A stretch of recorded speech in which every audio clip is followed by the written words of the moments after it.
Kahit hindi ka mayaman, tahimik lang ang buhay mo, okay na yun. Mas masarap po yung hindi ka mayaman, tahimik. Ang bahay mo, kubo lang. Tumutulo pag umuulan.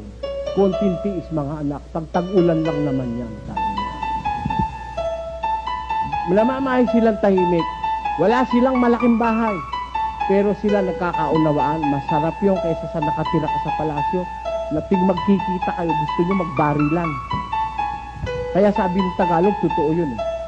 Mabuti pa ang kubong nakatira tao kaysa sa palasyong ang nakatiray kwago. Sabi, ang pagpapala ng Panginoon nasa tahanan ng matuwid. Pag pinagpala ka ng Diyos, makita mo yung mga anak mo, wala kang problema. Walang drug addict sa anak mo. Walang anak mong nasasangkot sa basag ulo, sa nakawan at sa kung ano-anong mga pangre-rape. Yung pagpapala ng Diyos, kahit mahirap,